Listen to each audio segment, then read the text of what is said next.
Bincang-bincang pastoral kembali hadir bersama saya Rosi.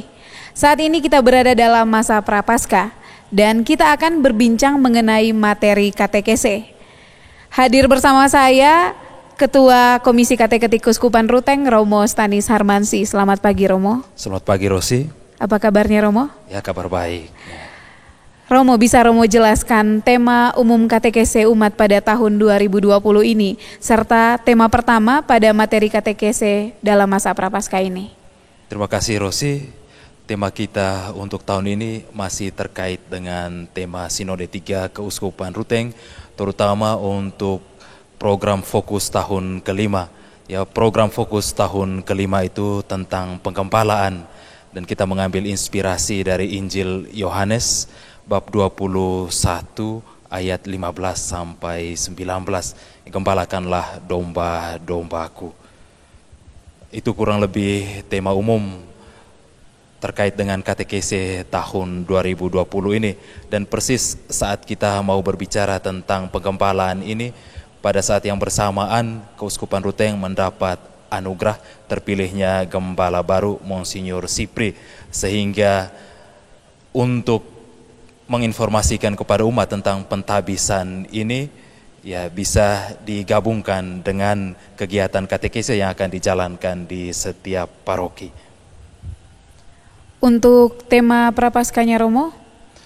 Untuk tema minggu pertama kita memilih Tuhan Gembala Umat Beriman. Yang mengapa kita memilih tema ini? Karena kita sungguh yakini kita semua sebagai gembala harus menimba inspirasi dari Tuhan sendiri yang adalah gembala kita. Ya, Tuhan senantiasa menuntun dan membimbing kita. Dan apa yang diharapkan dari tema pertama ini? Yang pertama, sekurang-kurangnya umat mengetahui tema-tema dasar terkait dengan penggembalaan. Lalu yang kedua, umat juga diajak untuk menyadari kehadiran Tuhan sebagai gembala dalam hidupnya. Lalu yang ketiga, ya umat membuka hatinya untuk membiarkan dirinya dituntun dan dibimbing oleh Allah sendiri dalam seluruh perjalanan hidupnya.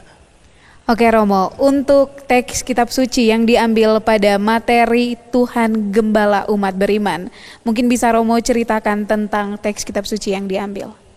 Berkaitan dengan teks kitab suci, teks yang diambil itu dari kitab Nabi Yehezkiel bab 34 ayat 11 sampai 16. Ya, teks ini berlatar belakang situasi orang Israel di tempat pembuangan Babel, di Babel.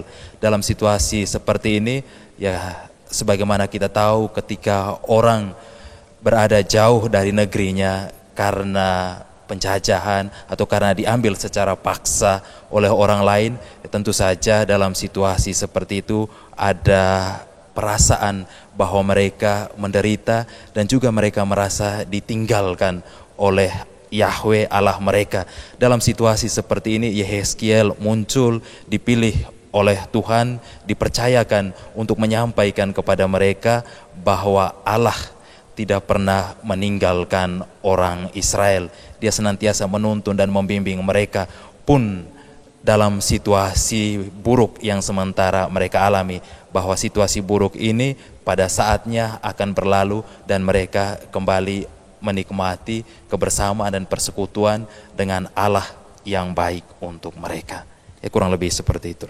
Ya, terima kasih Romo. Nah, yang terakhir mungkin ada harapan atau pesan dari Romo yang ingin Romo sampaikan berkaitan dengan materi katekese umat ini.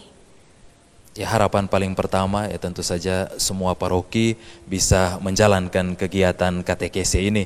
Lalu yang berikutnya ya dengan kegiatan katekese ya diharapkan ya umat punya gambaran tentang Allah sebagai gembala dan juga ya senantiasa mendekatkan diri dengan Allah yang adalah gembala. Ya, kurang lebih seperti itu. Terima kasih Romo. Demikianlah bincang-bincang pastoral edisi kali ini. Terima kasih kepada Romo Stanis Harmansi. Dan untuk memperdalam materi katekese umat, kami mengajak umat sekalian untuk mengikuti katekese di KBG Anda. Saya Rosi undur diri, sampai jumpa di bincang-bincang pastoral edisi selanjutnya.